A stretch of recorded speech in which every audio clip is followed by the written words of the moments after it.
ఈ murder mystery ఏదైతే ఉందో ఒక పేరెంట్స్‌లోకి గ్రేట్ ఎగ్జాంపుల్ అని చెప్పొచ్చు. అండ్ ముఖ్యంగా ఈ స్టోరీ ఫస్ట్ టైమ్ విన్నప్పుడు నాకే గూస్ బంప్స్ వచ్చేసాయి. సో వెంటనే మీతోని షేర్ చేసుకోవాలనుకున్నాను.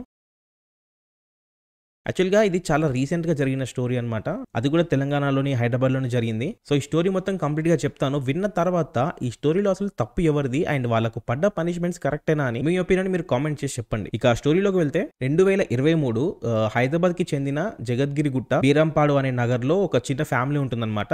కేవలం ముగ్గురే ఉంటారు వాళ్ళ ఇంట్లో. ఫాదర్, మదర్ అండ్ ఒక డాటర్ అన్నమాట. అండ్ బేసిక్‌గా వీళ్ళు బిలో పవర్టీ లైన్‌లో ఉంటున్నారు. అంటే కొంచెం పూర్ ఫ్యామిలీ. అందుకే వీళ్ళ డాటర్‌ని అదే ఏరియాలో ఉన్న ఒక గవర్నమెంట్ స్కూల్‌లో చదివిస్తున్నారు. ఈ అమ్మాయి ఆ స్కూల్‌లో మేబీ 9థ్ ఆర్ 10థ్ చదువుతుంది. అండ్ ఒక్కతే స్కూల్‌కి వెళ్ళడం రావడం చేస్తుందన్నమాట. బికాస్ 9థ్, 10థ్ అంటే ఆల్మోస్ట్ కొంచెం పెద్ద అమ్మాయి గనుక. సో ఎవ్రీడే లాగానే ఆ రోజు కూడా ఒక్కతే స్కూల్‌కి వెళ్ళింది. కానీ టైంకి ఇంటికి రాలేదు. ఎవ్రీడే పేరెంట్స్ కన్నా ముందే ఇంటికి వచ్చేసి హోంవర్క్ చేసుకోవడం అలాంటి పనులు చేస్తూ ఉంటది. బట్ ఆ రోజు పేరెంట్స్ ఇంటికి వచ్చేసరికి వాళ్ళ కూతురు ఇంట్లో లేదు. కానీ వాళ్ళంత కంగారు పడలేదు. బికాస్ మేబీ ఏదైనా ఫ్రెండ్ ఇంటికి వెళ్ళి ఉండొచ్చు. దారిలో ఆడుకుంటుందేమో అని చెప్పి వాళ్ళు కాసేపు కామ్ గానే ఉన్నారు. బట్ టైం 7, 8 దాటిపోయింది. ఇంకా ఆ అమ్మాయి ఇంటికి రాలేదు. ఏ రోజు కూడా అంత లేట్ చేయలేదు. సో పేరెంట్స్ బాగా కంగారు పడ్డారు అండ్ వెతకడానికి బయలుదేరారు. అలా వెతుకుతూ ఉన్నారు. ఆల్మోస్ట్ 10, 11, 12 అయిపోయింది. ఇంకా అమ్మాయి దొరకలేదు. ఆ తర్వాత కొద్దిగా నిరాశతో ఇంటికి వచ్చేసి ఆ అమ్మాయి దగ్గర ఒక ట్యాబ్ ఉండిందన్నమాట. అండ్ ఈ ట్యాబ్ బేసిక్ గా మన లాక్డౌన్ పీరియడ్ లో ఆన్లైన్ క్లాసెస్ నడిచేవి కదా. సో గవర్నమెంట్ స్కూల్స్ కి ఏం చేశారంటే కొన్ని ఆర్గనైజేషన్స్ స్వచ్ఛందంగా ఈ ట్యాబ్స్ అనేవి గవర్నమెంట్ స్కూల్ లో చదువుకుంటున్న స్టూడెంట్స్ కి పంచిపెట్టారు. ఆ రకంగా ఈ అమ్మాయికి ఒక ట్యాబ్ వచ్చింది. అండ్ లాక్డౌన్ అయిపోయింది.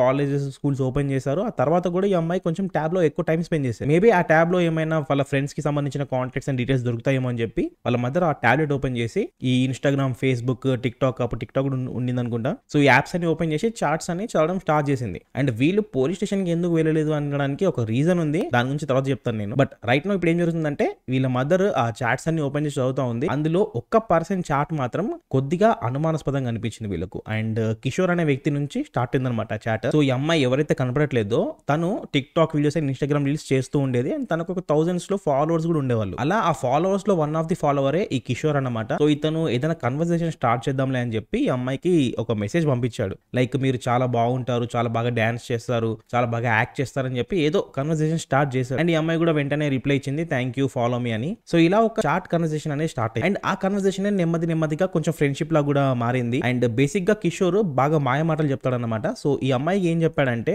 నేను మన తెలుగు ఫిల్మ్ ఇండస్ట్రీ లో వర్క్ చేస్తున్నాను, నాకు చాలా మంది డైరెక్టర్స్, యాక్టర్స్ తెలుసు, అండ్ నువ్వు కూడా చాలా బాగా యాక్టింగ్ అండ్ డాన్స్ చేస్తావు కనుక నీకు ఏదైనా సినిమాలో ఆఫర్ ఇప్పిస్తాను అని చెప్పి ఇలా మాయ మాటలు చెప్తూ ఉండేవాడు. సో బేసిక్ గా ఈ అమ్మాయిని ట్రాప్ చేయడానికి ట్రై చేస్తున్నాడు. ఇక ఈ అమ్మాయి కూడా కిషోర్ మాయ మాటలకు పడిపోయింది. అంటే వాడి ట్రాప్ లో పడిపోయింది అని చెప్పొచ్చు. అండ్ బేసిక్ గా ఈ అమ్మాయి ఆ ట్రాప్ లో పడిపోవడానికి మెయిన్ రీజన్ ఏంటంటే ఈ అమ్మాయి కొద్దిగా సెలబ్రిటీ అవ్వాలి, ఆ ఫాలోయింగ్ ఇదంతా కొంచెం ఆ అమ్మాయికి బాగా నచ్చింది. ఎందుకంటే ఆల్రెడీ తను ఇన్‌స్టాగ్రామ్ లో, టిక్‌టాక్ లో కొంతమంది ఫాలోవర్స్ ని గెయిన్ చేసుకుంది. అండ్ ఆ ఫాలోవర్స్, ఆ ఫేమ్ ఎంజాయ్ చేయడం స్టార్ట్ చేసింది అనమాట. సో హీరోయిన్ అయిపోతే ఇది మనకు పర్మనెంట్ గా ఉంటుంది. ఎలాగో నేను టిక్‌టాక్ లో, ఇన్‌స్టాగ్రామ్ లో చేస్తున్నాను, సినిమాకి వెళ్ళి కూడా యాక్ట్ చేయొచ్చులే అని అనుకుంది. బికాస్ తను just 9th or 10th class. So ఆ ఏజ్ లో మైండ్ సెట్ ఎలా ఉంటుంది అనేది మీకు పెద్దగా చెప్పాల్సిన అవసరం లేదు. అండ్ కిషోర్ అనే వ్యక్తి హెల్ప్ చేస్తున్నాడు కనుక మనకి ఇంకా ఈజీ అయిపోతుంది అనుకుంది అమ్మాయి. అందుకే వాడి ట్రాప్ లో పడిపోయింది. కాకపోతే పేరెంట్స్ కి చెప్తే ఏమంటారు? సో పేరెంట్స్ కి చెప్తే ఖచ్చితంగా ఒప్పుకో. అందుకనే వాళ్ళకి చెప్పకుండా ఈ కిషోర్ అనే వ్యక్తితో వెళ్ళిపోదాము, ఎలాగోలాగా హీరోయిన్ అయిపోయిన తర్వాత ఖచ్చితంగా పేరెంట్స్ ఒప్పుకుంటారులే అని అనుకున్నట్టుంది. So one fine day parents కి ఏం చెప్పలేదు. అండ్ వాళ్ళకు కూడా పెద్దగా డౌట్ ఏం రాలేదు. స్కూల్కి వెళ్తున్నానని చెప్పి వెళ్ళిపోయింది. అండ్ ఆ రోజు నైట్ ఆ అమ్మాయి ఇంటికి తిరిగి రాలేదు. బికాస్ ఆ అమ్మాయి స్కూల్ కి వెళ్లకుండా ఈ కిషోర్ అనే వ్యక్తితో కలిసి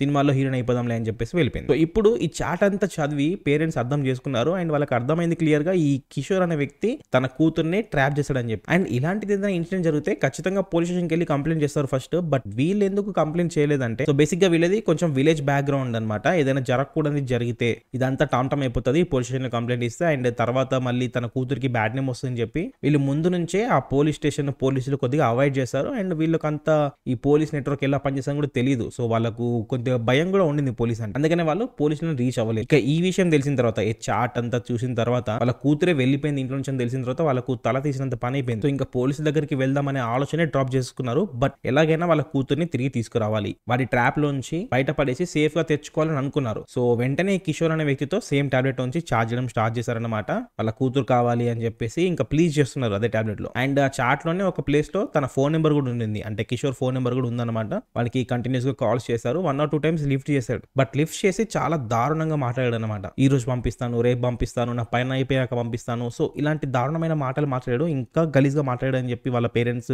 పోలీసులతో చెప్పారు. సో ఇవన్నీ విన్న తర్వాత వాళ్ళకి ఇంకా బాధ తట్టుకోలేనంత అయిపోయింది. కానీ వీళ్ళు ఏం చేయలేరు. ఆ అమ్మాయి వాని దగ్గరే ఉంది. ఆ అమ్మాయి వాని దగ్గర ఉన్నంత కాలం వాళ్ళు చెప్పింది వినడం తప్ప వీళ్ళు ఏం చేయలేరు. అండ్ పొజిషన్ కూడా వెళ్ళలేకపోతున్నారు. ఇలా చాలా రోజులు అయిపోయిన తర్వాత సడన్ గా ఆ అమ్మాయి వాళ్ళ ఫాదర్ కి ఒక ఐడియా వచ్చింది. ఆ ప్లాన్ ఏంటంటే ఈ కిషోర్ ఎలా అయితే ఆ అమ్మాయిని ట్రాప్ చేశాడో అలాగే ఆ కిషోర్ ని కూడా ట్రాప్ చేద్దామా అని చెప్పి ఒక చిన్న ఐడియా వచ్చింది. అండ్ ఈ ట్రాపింగ్ కోసం తన వైఫ్ నే హెల్ప్ అడిగాడు. అంటే ఆ అమ్మాయి వల్ల మదర్ నే హెల్ప్ అడిగాడు. సో వీళ్ళిద్దరు కలిసి మన ట్రాప్ చేసి పట్టుకుందాము, ఆ తర్వాత వాళ్ళ కూతురు ఎక్కడుందో తెలుసుకుందామని చెప్పి అనుకున్నారు. సో వెంటనే ఒక కొత్త సిమ్ కార్డ్ తీసుకొని అందులోంచి ఒక రాంగ్ కాల్ లాగా వానికి కాల్ చేశారనమాట. అలా వీక్లీ 2 times అలా కాల్ చేస్తూ ఆ రాంగ్ కాల్ నుంచి ఒక చిన్న రిలేషన్షిప్ బిల్డ్ చేశారు. ఎలా అంటే ఈ అమ్మాయి వాళ్ళ మదర్ కాల్ చేసి ఫస్ట్ రాంగ్ కాల్ మళ్ళీ మళ్ళీ మీకే కలుస్తుంది, ఎన్నిసార్లు రాంగ్ కాల్ కలుస్తుంది అంటే ఏదో ఉండొచ్చు అని చెప్పి ఇలా కన్వర్సేషన్ స్టార్ట్ చేసి నెమ్మదిగా మా హస్బెండ్ కొంచెం సేల్స్ లో పనిచేస్తాడు, ఎప్పుడు ఇంట్లో ఉండడు, అండ్ నేను చాలా లోన్లీగా ఉంటాను, ఫ్రెండ్స్ లేరు అని చెప్పి ఇలా కన్వర్సేషన్ స్టార్ట్ చేసి మెల్లగా వాని ట్రాప్ లో వేయడం స్టార్ట్ చేశారు. అండ్ నెమ్మదిగా కొంచెం కాల్స్ ఎక్కువగా జరిగాయి అన్నమాట. వీడియో కాల్స్ కూడా చేసేది వాళ్ళ మదర్ అండ్ వాడిని కంటిన్యూస్ గా టెంప్ట్ చేస్తూ ఉండేది. సో ఇలా చేస్తున్నప్పుడు వన్ ఫైన్ డే ఏం చేసిందంటే వాళ్ళ ఇంట్లో ఎవరు లేరు, వస్తే ఇప్పుడు మనం కలుసుకోవచ్చు అని చెప్పి ఒక టెక్స్ట్ మెసేజ్ పంపించింది విత్ అడ్రస్ అనమాట.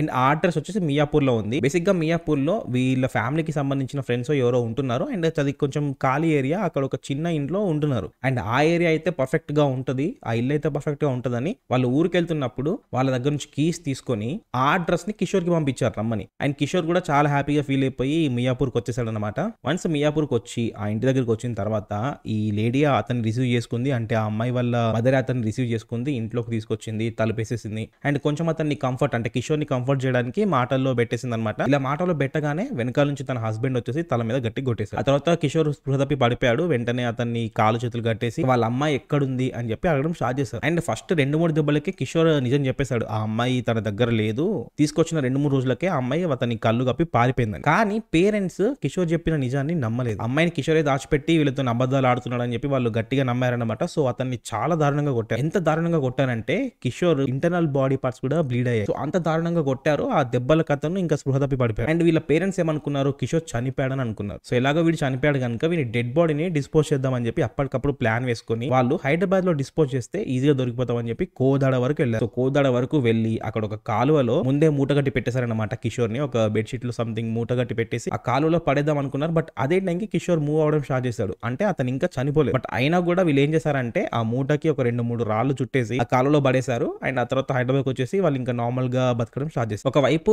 నార్మల్ గానే ఉంటూ అండ్ మరోవైపు వాళ్ళ కూతురు కూడా వెతుకుతున్నారు. ఇంకా ఇలా ఒక 2-3 months తర్వాత కిషోర్ డెడ్ బాడీ కోదాడలోని ఒక ప్లేస్ లో ఆగింది అండ్ బయటపడింది. సో అక్కడ ఉన్న జనాలు చూసి పోలీస్ కి కంప్లైంట్ చేశారు. వెంటనే అక్కడికి పోలీసులు వచ్చారు. ఆ డెడ్ బాడీని ఇది ఎవరిదని చెప్పి కొంచెం ఐడెంటిఫై చేయడానికి ట్రై చేశారు. బట్ అక్కడ ఎలాంటి ప్రూఫ్ వాళ్ళకి దొరకలేదు. And more over Kishore dead body మొత్తం డీకంపోజ్ అయిపోయింది. ఆల్మోస్ట్ 2-3 months నుంచి వాటర్ లో ఉంది. సో చాలా దారుణంగా డీకంపోజ్ అయిపోయింది. కొంచెం గుర్తుపట్టడం కూడా వీలు లేకుండా అయిపోయింది అనమాట. అండ్ పోలీస్ ఏం చేశారంటే కోదాడలో ఎవరైనా మిస్సింగ్ కంప్లైంట్ ఉందా సిమిలర్ హైట్ లో అని చెప్పి వెతికారు. అండ్ కోదాడలో ఎలాంటి మిస్సింగ్ కంప్లైంట్ లేదు. సో ఒక అన్నోన్ డెడ్ బాడీ అని చెప్పి కేసు రిజిస్టర్ చేసేసి ఆ డెడ్ బాడీ కూడా డిస్పోజ్ చేసేసారు. ఇది జరిగిన 1 or 2 months తర్వాత కిషోర్ ఒక బామ్మర్ది ఉన్నాడు అనమాట హైదరాబాద్ లోనే. అండ్ ఆ కిషోర్ బామ్మర్దికి వీళ్ళ బావ కనిపించట్లేదు అని చెప్పి రియలైజ్ అయ్యాడు. అండ్ వీళ్ళు చాలా అంత ఇర్రెగ్యులర్ గా కలుస్తూ ఉంటారు, అప్పుడప్పుడు కలుసుకుంటూ ఉంటారు. అండ్ ఇతను ఒక 2-3 times వెళ్ళినప్పుడు కిషోర్ అక్కడ లేడు. అండ్ అతని ఇంట్లో లేడు. అండ్ అక్కడ ఉన్న వాళ్ళు కూడా కిషోర్ ని చూసి చాలా రోజులు అవుతుందని చెప్పడం వల్ల కిషోర్ మిస్ అయ్యాడా లేదా ఇతను వెళ్ళిపోయాడు అని చెప్పి ఒక చిన్న కంగారు అయితే స్టార్ట్ అయింది అతని బామ్మర్ది. సో కిషోర్ కనపడట్లేదేమో అని చెప్పి కిషోర్ వైఫ్ కి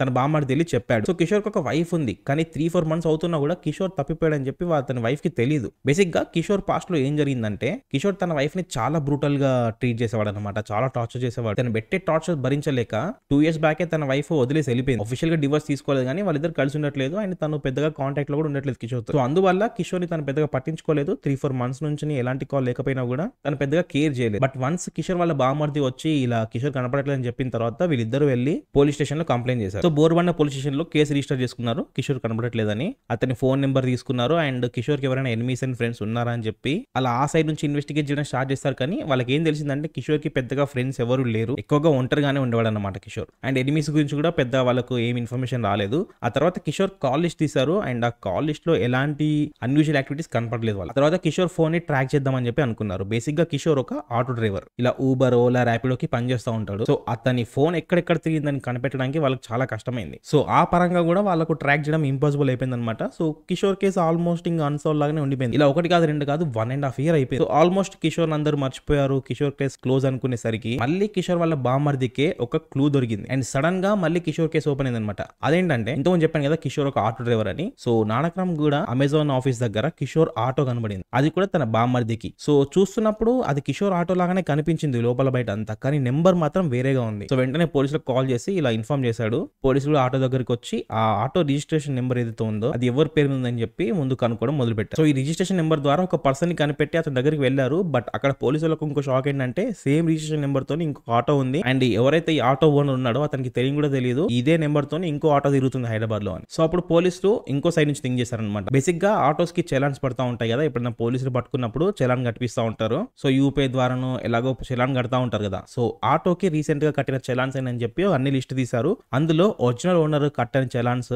బయట తీస్తే అందులో ఒక 2-3 చలాన్లు ఉన్నాయన్నమాట. అది ఒక నెంబర్ ద్వారా కట్టారు. సో ఆ నెంబర్ పట్టుకొని ఇది ఎవరి నెంబర్ అని చెప్పి రీసెర్చ్ చేసి మళ్ళీ ఆ సైడ్ నుంచి ట్రాక్ చేసుకుంటూ వెళ్తే ఆ పర్సన్ ఎవరో కాదు, ఈ తప్పిపోయిన అమ్మాయి ఉంది కదా వాళ్ళ ఫాదరే. సో వన్స్ కిషోర్ ని చంపిన తర్వాత తన ఆటోలోనే తీసుకెళ్లి కోదాడలో పడేసి ఆ ఆటోని తర్వాత ఇతనే వాడుకోవడం మొదలు పెట్టాడు. కానీ నెంబర్ కొద్దిగా చేంజ్ చేసేసాడు. బట్ స్టిల్ ఆ ఆటోని చూసి వాళ్ళ బావ అది గుర్తుపట్టాడు. అండ్ దాని ద్వారా ఆ అమ్మాయి వాళ్ళ ఫాదర్ దొరికిపోయాడు అనమాట. సో వన్స్ ఆ అమ్మాయి వాళ్ళ ఫాదర్ దొరికిపోయిన తర్వాత పోలీసులకు ఆటోమేటిక్ గా కంప్లీట్ రీజన్ చెప్పేశాడు ఆయన. కిషోర్ ఏం చేశాడు అండ్ కిషోర్ ని వీరు ఎలా ట్రాప్ చేశారు, తర్వాత కిషోర్ ని ఎలా చంపేసి కోదాడలో పడేశారు, ఇదంతా కంప్లీట్ గా డీటెయిల్ గా చెప్పేశారు. సో కిషోర్ మర్డర్ మిస్టరీ వీడిపోయింది. కానీ ఇప్పుడు తప్పిపోయిన అమ్మాయి ఎక్కడుందని చెప్పి ఇంకా కూడా ఎవరికి తెలియదు. సో పోలీసులు ఆ తప్పిపోయిన అమ్మాయి గురించి కూడా ఒక కేసు రిజిస్టర్ చేసి వెతకడం స్టార్ట్ చేశారు. అండ్ అలాగే కిషోర్ చనిపోయే ముందు ఏదైతే చెప్పాడో ఆ అమ్మాయి తన దగ్గర నుంచి తప్పించుకుని పారిపోయిందని, సో అదే నిజమే ఉండొచ్చని పోలీసులు అనుకున్నారు. వెంటనే ఆ అమ్మాయికి సంబంధించిన ఒక 2 ఫోటోస్ అలా తీసుకొని అన్ని పోలీస్ స్టేషన్ కి పంపించారు. ఈ అమ్మాయి ఎక్కడైనా కనబడిందా లేదా ఎవరి దగ్గరైనా చూసారని చెప్పి. అమీర్పేట్ పోలీస్ స్టేషన్ నుంచి వీళ్ళకి ఒక ఇన్ఫర్మేషన్ వచ్చింది. ఒక ఆల్మోస్ట్ 1.5 year బ్యాక్ ఈ అమ్మాయి అమీర్పేట్ గలీలో కొంచెం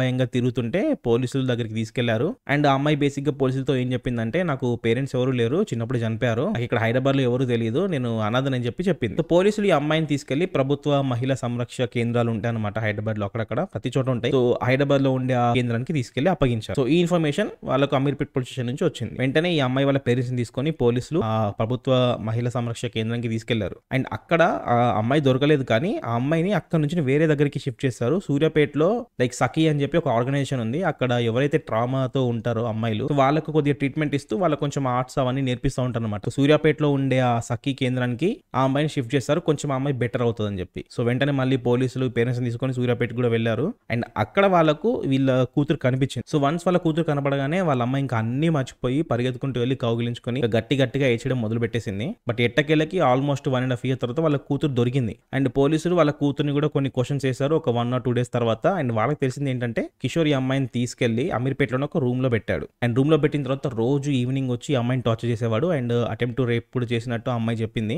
అలాగే ఒక రోజు కిషోర్ బాగా తాగొచ్చేసి ఈ అమ్మాయిని బాగా కొట్టాడు అన్నమాట. అండ్ కిషోర్ మత్తులో ఉన్నప్పుడే ఈ అమ్మాయి తప్పించుకుని పారిపోయి వచ్చేసింది. అప్పుడే పోలీసులకు దొరికింది. ఆ తర్వాత స్టోరీ అంతా ఇది. సో ఇది జరిగింది. కానీ ఈ అమ్మాయి ఇప్పుడు వాళ్ళ పేరెంట్స్ తో ఉండలేదు. బికాస్ వీళ్ళ పేరెంట్స్ ఆల్రెడీ ఒక పనిష్మెంట్ అనుభవించాల్సి ఉంది. ఎందుకంటే వాళ్ళు ఇద్దరు ఒక మర్డర్ చేశారు. అండ్ వాళ్ళకి ఎలాంటి శిక్ష పడింది అనేది ఇంకా తెలియదు. బికాస్ ఇంకా ఈ కేసు కోర్టులోనే ఉంది.